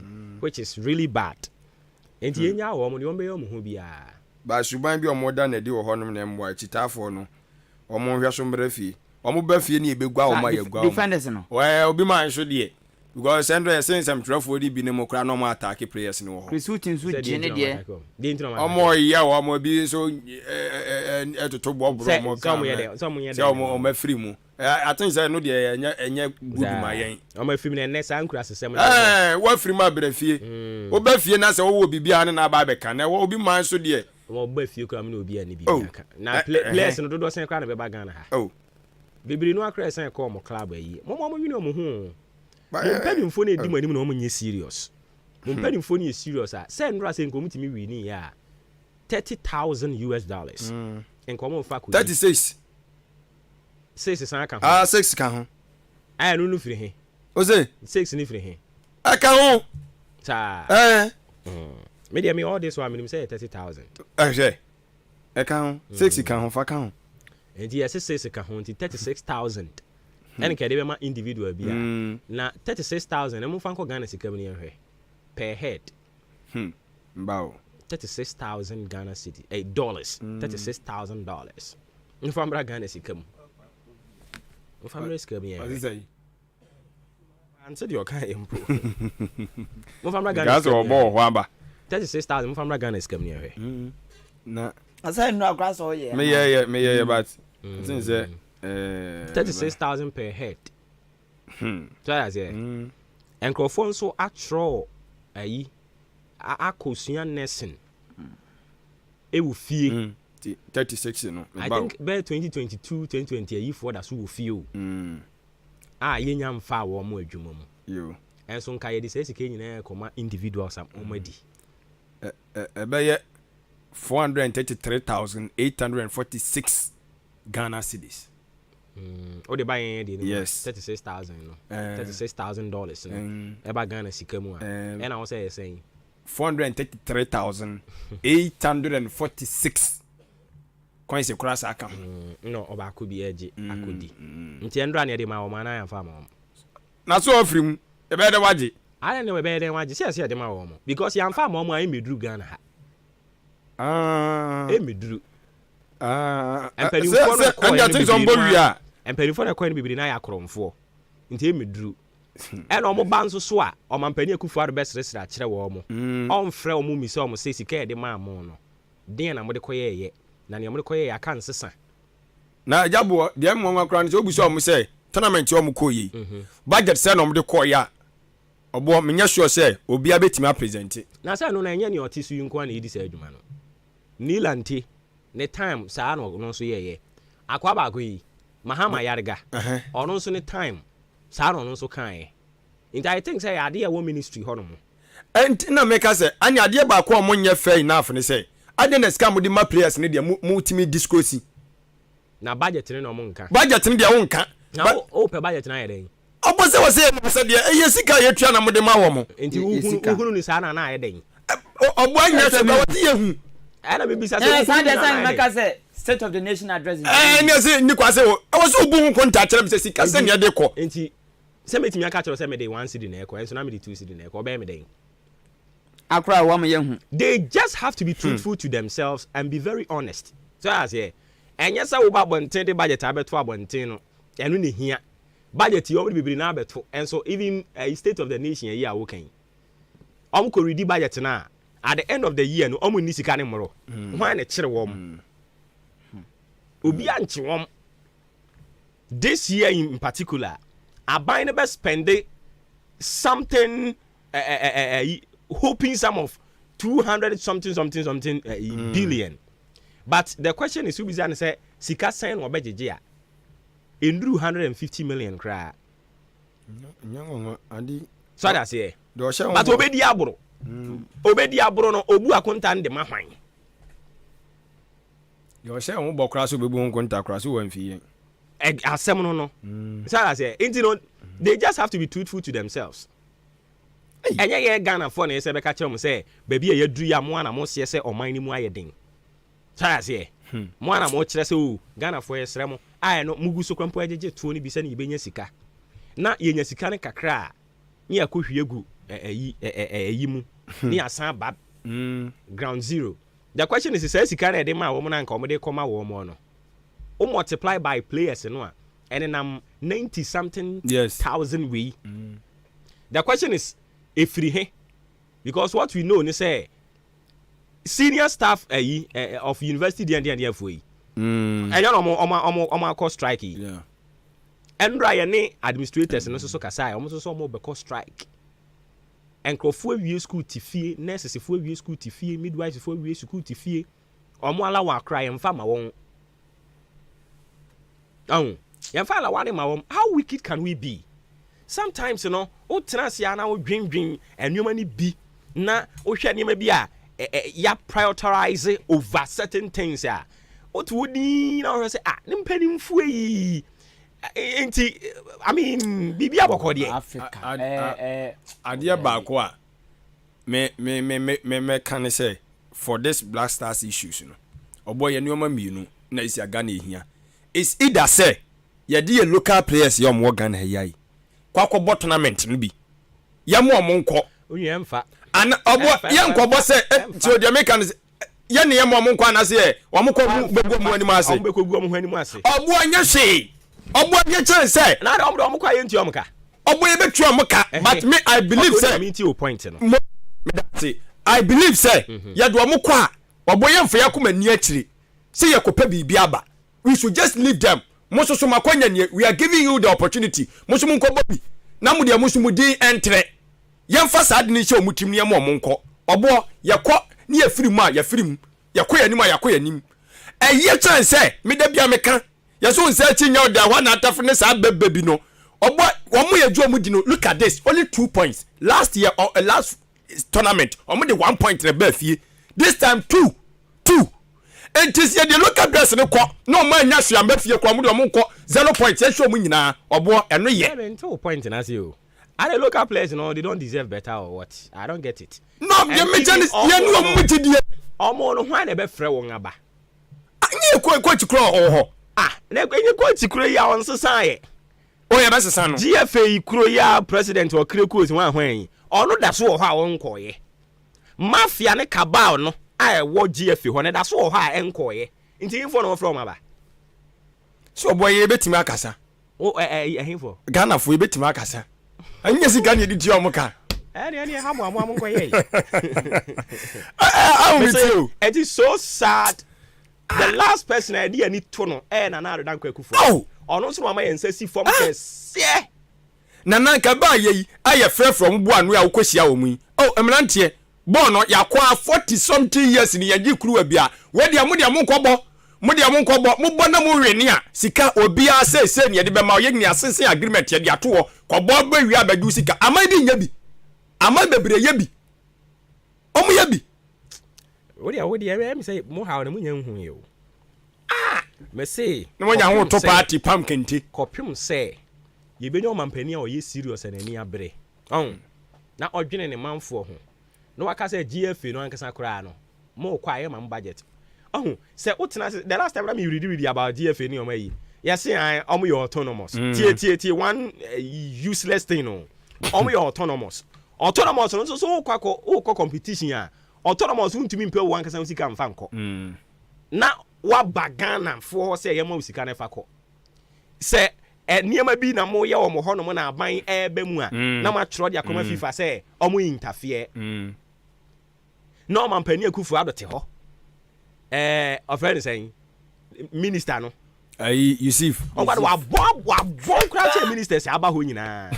Na da ne twan ba na o tia kunyuma jeja no. Wa bon che minister say aba ho nyina. Do Philip say minister. Asiama ne motabi. So man nankasa na your problem. Na wo kan nipa bi mpe so obeka. Ni Ghana ni problem anka nyoma we be koso. Akoso. Engofu enyamienu. Omu sika ho ekinya yi. Engofu ehun sika. Engofu ehun sika. Na Ghana for kuma di agro. Yemma.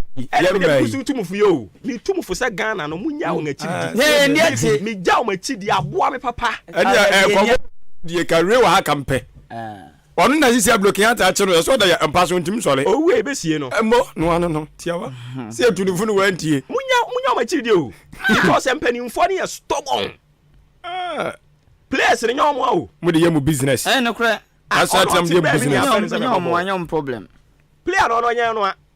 Say see from kwa de abeba. Mafia ne kaba na e wo GFA bo no. Kopim say ye betu ase. Kopim say be nyomo mpani o ye serious. Na o drink Ghana for ho. No dey na be see from say. Mo de obi ya de na fa muntumi nsua. Mo de na nkasa kra. Mututu kwankwa brochira. Mo kwa mpanifo ekutakuta di bre. Subense no mo dana di. Dabi. Kono subense no mo dana di. Say o mampani de na be see from say. Mo GFA na nkasa kra ye gu no. Yen hye bibia se foforo. So di ka gu no. Kopim hwan ye gu. Kopim so obeka se ye gu no. Yen hye bibia se foforo na yen training crofo yi from schools. And schools di an krampo kra na ekwahin. Na ne hote akokasa. Hote akokasa azim ya chirobi. Eno ne question. Ono ne hote na akokasa azim ya chirobi. Eno ne question kase. Mo hwede Morocco fo nyakukudo take bold decision. Egu bibia. Hwe ne bon ya ye. Omo sisi standard pits. Training bibia modern one. Omo bibia de ma omo yeso omo na. Omo ka so omo na bibia de ma. E na omo ankasa. Ekope omo hotel anu omo dem. Hwe Liberia no a makoto aba mu to aba obi abedi mo ni maye o man ya. Makoto aba ma jegejege. Abi before am kasa brand speech go with me.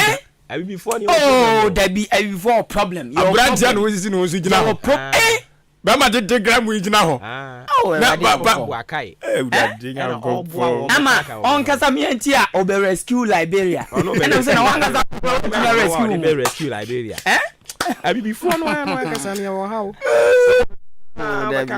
Zadi o se de kai she hu. Say yes we year adwuma now this is 10 years ah. I was say pension.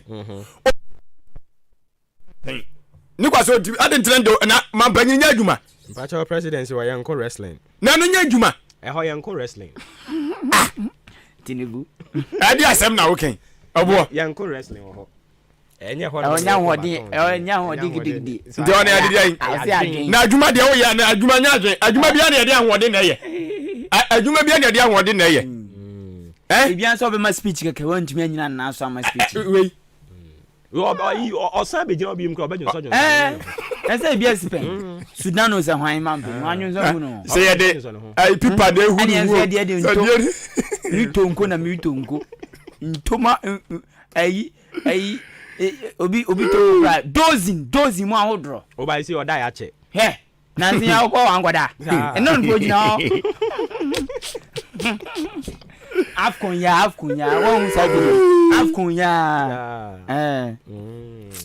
mo me kuye hwani ma sesa de ya me jane se ye tu kwan da kwan so ye tu ye ntum se ye kwa gye ni ye koye sikasem because o man na ye na ntimu ko amude muntumi ma edu ha obi kura tena wa bɔ ne bere nyina so oba ye huso utie empenfuo bebree wo Ghana anum se titunu politicians na utie obi a history a me kwa abrochi na mkoye se na maminya obia tumi so obia nya sika wa abrochi ansa na oba na se mo de hande mo ba hwete na masa akọ se eho no ye se oko nya sika no a kakra bi wo be sesa ha bebree ti wo ko onum ko pe kakra na de aba ha benya bebree na de abaye wa kase abi busika tuo primary sinimu a se una okro no amaya de uwia no agba agan ogba agan se obi ba ma ne ma o busika tu na we no agba agan o busika tu no agba agan enti say de we agba agan no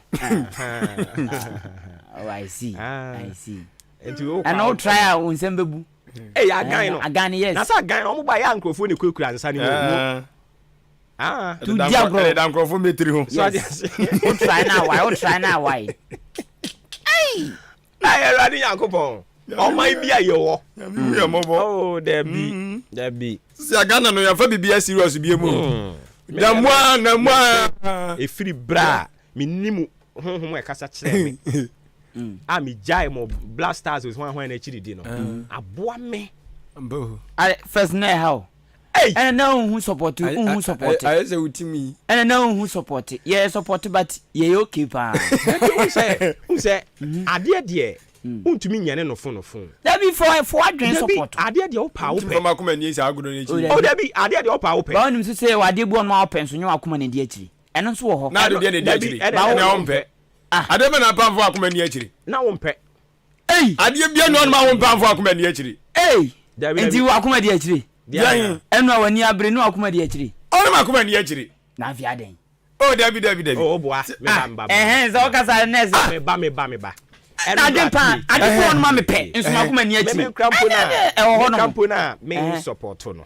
me am support mo first game ma hwe bi mo second game ma hwe ibi onya time endra de no na me yes me hwe bi and then no onya time krampo no am support no se ball na ekọ yekuro mu a na bibi ne na mini pe obo enu no ye moja na wo wunti mu no na e kasa kire wo anu no na wakuma moja moja na wo wunti mu no anu na e kasa kire wo that is it jano nya wakuma na di ache simi anu me ka say Black Stars we ni a mepe me di beje but me mfama akuma ni ache go minim say board no enko ba bia with your mind not your heart obi say I agree with Adempa no person above 59 years should be allowed to contest for Ghana presidency. The law of the country needs amendment. No. Bernard need message you. Enko baby. O mama son was no dada. Ekwenso ankaye. Ye dia kaye. Na se be ye adwuma. Na timi kan jam say 60 years. E bota once na oba o. Onye hwe. Timi kan jam say 60 years no continue fie. O continue mo first half, second half. Ne a share one goal. One dey adwuma ne man no ye share one goal no e be te Ghana fo nsunsum so e be ma Mozambique fo ne de aba high enti o ka hu bi pa de dey o ka hu bi me de dey dey na one dey be gina pitch ne so enye Chris Wooten enti Chris Wooten ya problem no Ghana no bi yase bi ni ahwe ni hi nansa onye Chris Wooten ya problem why na Chris Wooten no so boni GF na de ba to so problem bo ana pento ebo Now change ya. Chris Houghton, mahu sanko for posti church of fan ho. Chris Houghton. Onye hwe. Why hwe? I'm telling you people. I didn't know onye hwe. Mo dia mo am Blaster camp no ho. Munya kwan get close to am camp no. Mafia. Wo Presidency. Jubilee House na wo ho no. And they jadem. Bawumia camp. And another camp. Omo mfa hansi ha. Bawumia na kasa tini botom sika no de atofu o. Agu ne kam. O de o si boboba. Eti mafia no a edi hene Ghana no. Na obi a pese wa kasa o pese bawumia di ewini ade abia be ama na wini. Ati o mani so. Na o ka bibia se me sheda na ma biji mani ma o. Oh my. Na no se kwa ma na lusu vote be 2 million. Enti no munya botre ma Chris Houghton. Munya botre ma Chris Houghton. Munya botre fama Chris. Munya botre fama Chris. Chris now can dey munya to boase ama no. But the tennis ono no ye gini di ye. Ni enim se danim ye kokko kakra nti. Wow. Enso so oba ye. Menim die nti a wo ma sa yi for dada no. I know say one tena Ghana ha mo obra. So ati ase tika na yenim se sa nkrofo moja yi kakra wo ntirim. Sa wo so ba ye a wo de ndia omonyo. Wo to na nkrofo ye se remote. Ani ye chinchim wo. Ya de wo to ya de wo to de wo mo ani ma ho so. Nia ye kana mi se munya nhunu asema ye kan. Mafia ne de. Mafia na wo ho no. Eye mafia no nko akeke wo. Agbara agba ese di akire no. Agbara agba. Hwe. Enti wo be ko gina ho no na we gya wa num se koko aye hwie no. Ontumi nka ho so afwe. Ontumi. O kan se nya adwuma. Because enkrofo e ho no no munya omo daily bread. Into anu so ai na dwene se ni tikure e betwa. Platform ye wo so ya nhunu ni enkrofo ye. Ono no e ho no odi atem na ni tia ne ka yie. Enti ane wo ye ho kra no do beto fom. Mami na mase e. Yan fancy na o so obekan enko ba bia. Obekan enko ba bia. Onum to so na be kom na be do kwa. No asan kodidi. Obekan enko ba bia. Start it right summit to so the amount. Odi4 praying sasari kofar by a Root of Christ prayer ministry. And na ye ka say osofu enni ha na so wa homa ne so. Nyame di 40 yanka ma chen. Yes, I'm strong what for me there. Nyame ahuamobo na won so Onyankopon adom. Nyame ahumenso ene mabusia ne masafo mamobo pa. Ye de radia se ye gidi ye se ba bia rade de wakọ no so dwumadie ne kọ so kama de. Nyankopon adom. Rade de ma be di kuma se no nimbe she dwumadie ase no nimbe. Okay. Ye de radia se enra wo ma ye hu se empaibo ya de a ye gusu a ye hye abrabo akwantu ase wa fi mu no. Ye de kan abrabo ho ebeboa ye mpapa. Wada no ma ene ehifa na wo san de ye efa. Ana mene etifo yemhia bibi mfa awofo ene emofra yenchreche bibi kakra mfa ho na ehwe this time enema ekoso wiase a ejimi dipa bebre se nipa bebre na ti a solid but abrabo ene isune bibia this time ekoso wiase no ejimi di se bebre na free awofo bebre nso fi emofra se de yentie ye janum ene ye nanom asem oversha ene se okristo ni at the Baku school from crèche no year secondary school akwala no nya year secondary school no meni na awofo na po nkwala no ebra mawo na abrabo bi akwala na ebobia no akwala no enya free of charge na or the live kind of any life be out there ama this time enyama ekoso wiase no ano dene entimetre awofo se yenhwe ye mofra na yawo mabasa asisu no yenya bre na yenya kasakire na yenya futu na yenchi mofra no emmeta awurade nyankopon ho yi sade ebeya yankwa ama ni benya enkwala pa ni benya enkwala o maso omre adanko ama ye maame ni mu eni okura na yetumi ahwɛ yɛ maame ne yɛ papa nom akyi ne efie yie because wohwɛ the way this time wiase no ɛrekɔ a ɛne the way nipa ɛwɔ mu mmeranteɛ ne mmabaa ɛwɔ mu no ɛrebɔ brɛ bi a menua ano ɔtene saa nkurɔfoɔ wei nyinaa nso gu asɔre dɛɛ yɛsɛ abere bia mpanimfoɔ bebree sɛ yɛbɔ dam a yɛbɔ dam firi fie kasakyerɛ a yɛawofoɔ ntumi nkasa nkyerɛ yɛ ma yie ɛne afutuo a yɛntumi nto yɛ ma ɛne nyamesuro a yɛntumi mfa ntete yɛ ma no ama this time nneɛma a ɛkɔ so wɔ wiase no menua ano ɔdene nti yɛ maame nom ne yɛ nuanom a yɛtie Ahenkan FM anɔpa yi yɛn nkwan yɛ bɛfa so a yɛbɛtie yɛ gya no yɛ nanom asɛm ama yɛtu anammɔpa bɔ abrabɔ papa because ɛhwɛ deɛ wiase kɔ this time na menua ano ɔdene paa yi a ɛnya asɛm papa sɛbe mprɛduasa yɛyɛ asɔfoɔ sometimes wohyia w'asɔre baabi with kind of dressing a wɔde nam abɔnten paa na ano ɔden yɛanhyɛ seɛ rightful way a ɛmmoa yɛn menua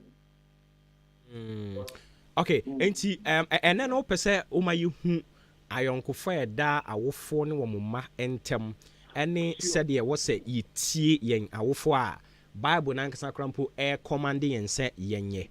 What about obi a ɔno no ne maame ne papa a wonya wɔ mo no wɔn mo ani ɛni n'akyi sɛ wɔbɛdidi sɛ wɔbɛnom sɛ wɔbɛhyɛ aman a ɔsɛ adwename dwen situation saa na akwadaa no ɔnyɛ den sɔfo sɛ akwadaa a sɛbe mprɛduasa ne maame nwui ne papa nwui ɔmo te ase na saa akwadaa no a ne na ne n'agya apo ne bere ama no no ɛyɛ bad attitude a abɔfra no show to both the parents ɛno na ɛlead that child to that kind of living enti na metu mmɔfra no nso for sɛ we should be sɛ yɛbɛyɛ obedience to the laws of our parents so ate aseɛ ɛnyɛ maame ne papa no firi hɔ naa na ɔmo sɛ akwadaa no yɛnhwɛ no yɛbutu good care to that child ɛyɛ suban ne abrabɔ bi akwadaa no hyɛ aseɛ ɛna ma papa ne maame no ayi ɔmo nsa firi akwadaa no abrabɔ enti na meka both sides akwadaa no maame tu for ɛwɔ sɛ wotie or direct to a right path you have to listen maame nso sɛ wo ba move to other path a ɛmfa nhyira ne anuonyam ma you have to know how to say wobɛ control akwadaa no with the words of the living God. I Proverbs chapter 3. Bible says, my son, do not forget my laws. Me tie ejano emra. Me mawe si ejano emra. So what you say? Now, see that let not your heart keep your emma wakuma ma wakuma. And keep it there, Yankupon, Asamuche, and the Wawfo, Erkan, Mawakuma, and keep what the good teachings that your parents is giving to you. And the man who Piana Nebe Shata, the Bonia on camp. Papa will Piana Nebe Pie, and I do 11 o'clock at Papanka because of his awareness to SHS. And yet, akwadaa bi nso de dressing bi fie ne papa ɛka kyerɛ sɛ dressing na wo de dress no ɛnyɛ mɛmfa fie omia nti saa both sides we have to be very very very very careful elidu yɛ busua ɛde kɔ ɔsɛyɛm elidi yɛ ma de kɔ ɔsɛyɛm elidi even church abɔfra no wɔm ɛde kɔ ɔhaw mu because akwadaa a wote asɔre dɛm na sɔfo piriki kyerɛ wo na wobɛkɔ abɔnten na woyɛ different thing no. And the outside people should think that the pastor in that podium is not giving you a rightful teaching. But no one doesn't have a character. No, be answer, oh, yeah, they are any year too for you know. It will lead you to danger. It will lead you to danger. It will go to a time. Prominence is Asia. You can never be called. Bible said, Dimpa ayasi ahunya. Sabe enter the phone the other say you to any who from prayer as a money in February. But Kai say Bible so nipa kyade ebo kwan de ne kwa brempo anim enti onipa wa usuma bonin so ade obekọ oseyim so onipa wa kyade ade okọ brempo anim de usuma bonin so ade okọ oseyim enti sa upase wonanti right this year e was say usunu ubani wana mutu bi akoda utuo no e was say utu anamo ade nhyira ne mpagya ye bebrew awufo anamo bi a upase obatu no e was say make sure say kasa wo kasa chroba no I was say, yes, Casa, then the Consham. But they will see Jow Banner Pade money just like that. You know. One day, or they will say a baby, or the Guasia baby, or the Omambo for Anamo baby. If you need blast up for your boy, you 2 and penny 4%. And for Fona Modomo Bobono, oh my, you. Yet the animal will be accommodated. The animal will be our main. The animal will be a commodino. And for Fona Modoma Pogina, or man and himself, born. Oh, mammy, they are billionaires already. And they are premier legs, Omubo, and they ask on my job on my job position after Abagana. A home will be better taking their position. So they are not going to listen any advice from any, leader of that team. And the dance of course and always somebody akomate ebebo mind a mind munipa akomate sana akwada untie wo papa asem unso de wo say ene amane na de befi ma me nso a untumi ntu akutupa ema oba na oba no nso de wo say ya befi. So we have to be very careful in our life that we are living on the surface of this earth. Let us obey the instructions of our fathers. Fathers, let us appeal ourselves to advise our sons and our daughters, because and now we share your path to be a war or a chimoda. We share a do and you may 3 by 10, 30, 11 equal. Meaning, who correct kind of dressing, who correct kind of the war, and my one and man to almost if pro. Only in answer, if you Roma, if you are Methodist, if you are Anglican, if you are Presby, if you are Methodist, if you are root of Christ, Pentecost. If you are sophomore, if you are elders, if you are deaconesses, you are massa. Mammy, do what they are the tongue and the on Shani fee, the sober fee. I was so sure and son West Yabontia could be store. And yes, one day, Ubani the abomination at the end of the baby. I mean, Guasian was saying near money. Abontia was solely I would see a Uko Press Cabbage. One day, Obani the Subaba able to me as Catasa as Canina, because one could dance with my petty, here cynical to court to now. Because morning now we are living in tribulation. It is how she cannot, Usolia watching. I went to a colana for one for colana in Nigeria brepan. How she can in an or say any money, Yaria and Guasia, Eba. You spend all those money. Abranka, when you have 1 hour, actually, will manage hall and then a kasaya. At the end of the day, your son or your daughter will bring a good seat in the family, not the trouble. Okay. And he, Sisiano, a foot out the Amaya, ya sum, a fanooning now, Mofrana sum, Sanso so ena, mammy fono, assume. A quan bang. Any a befa so yin na ye betena asumdwem. Bible say nyansan fiti anse ni awurade suro. Nyansan fiti anse ani awurade suro. Awofo emfa nyamesuro entete mofra no. Emofra no so momfa nyamesuro enante abrabom. You see the performance and the greatness of our life. Fi ye beti hu ye start abrabom right. Amen. Ye nyamesuro di eni mukanya. Whatever that we are looking for, it will be perfect for our life. Amen. Amen. Amen. Odi for yabeda se anopai nso so any afutu awode abre ye ne yetiefo nyina. Ti Nyankopon ya adom ye kina nso yebetoa so kopem na wapie wie ye. Nyame nshira ne wakwanya. Amen. Nyame nshira nso. Amen. Amen. All right. Ezi papa de ene de ne besi ha no nyame ya adom ye kina mesa to aso. Odi for Prince Kwesi Asare, founder Root of Christ Prayer Ministry, and Kotwen Komo started right summit, and at the end so